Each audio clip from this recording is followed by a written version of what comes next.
নারায়ে তাকবীর। স্লোগান দেন এরকম পাতি সাথী সব ভাইসা দেব এলাকা থেকে। নারায়ে তাকবীর। ভারতে আমাদের মুস্তাফিজকে খেলতে দেয় না, খেলাধুলা কোনো ইস্যু না, কথার কথায় আসতেছে। আমরা বলে দিছি আমরা তোমাদের দেশে খেলতে যাব না, ঠিক কিনা বলেন?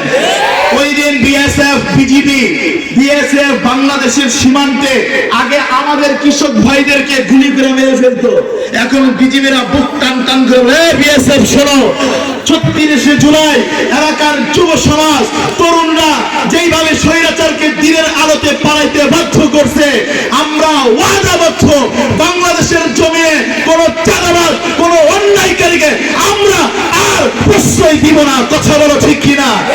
আবু সাঈদরা এইভাবে কি করেছিল? হাত পেতে দিয়েছিল, এইভাবে বুকে হাত দিয়েছিল।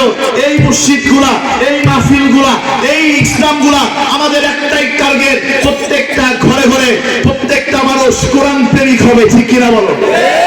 কথা বলেন ঠিক কিনা? এই কোরআনের জন্য আমরা জীবন দিতে রাজি আছি, ঠিক কিনা বলেন? আমরা রাসূলকে ভালোবাসি।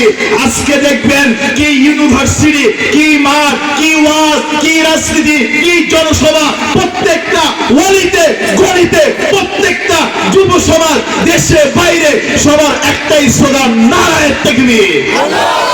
জোরে বলেন নারায়ে তাকবীর। প্রিয় ভাইরা, যুবক ভাইরা, বৃদ্ধ বাবাজিরা, একটা কথা মনে রাখবেন, ঈমান যদি দুর্বল থাকে আর আপনি যদি অন্যায়ের বিরুদ্ধে কথা না বলেন, সুদের বিরুদ্ধে কথা না বলেন, ঘুষের বিরুদ্ধে না বলেন, জুলুমবাজ চাঁদাবাজের বিরুদ্ধে যদি কথা না বলেন, ওই ঈমান আপনাকে জান্নাতে নিতে পারবে না, ঠিক কিনা বলেন? এই জন্য আমি আবারও বলে, বাংলাদেশের মানুষ, ইসলাম প্রিয় মানুষ, এরা কোনো রক্তচক্ষুকে ভয় পায় না, কোন দালালকে ভয় পায় না, কোন ভারত আধিপত্যকে ভয় পায় না। যদি আবারও এই দেশের জন্য রক্ত দিতে হয়, আবু সাঈদের মতো বুক পেতে কারা কারা রাজি আছো হাত তুলে দেখাও। দাঁড়া যাও, দাঁড়া যাও, দাঁড়া যাও, দাঁড়া যাও। নারায়ে তাকবীর।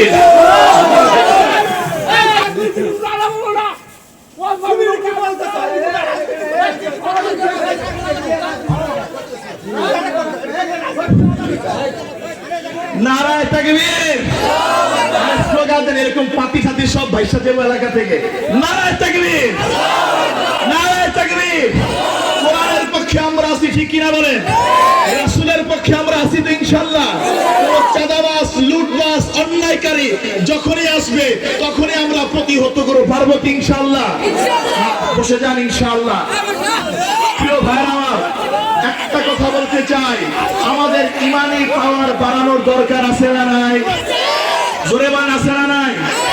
আপনারা কি ভয় পেয়ে গেছেন? আপনারা কি আল্লাহকে ভয় পান? কোন রক্তচক্ষুকে ভয় পান? আমরা যতদিন বাঁচবো কোরআনের পক্ষে কথা বলো, ঠিক কিনা বলেন? এই জন্য আজকের এই মাহফিল যে যুব সমাজগুলা এইখানে এই আয়োজন করেছে তাদেরকে ধন্যবাদ জানাই। চাইলে এই যুব সমাজগুলা গানের আয়োজন করতে পারতো কিনা? পারতো কিনা? চাইলে তারা কোন শিল্পী এনে গানের ব্যবস্থা করতে পারতো, কিন্তু এটা না করে তারা কোরআনের মাহফিল দিয়েছে। এই এলাকার যুব সমাজকে আল্লাহ কবুল করুক, সবাই বলি আমিন।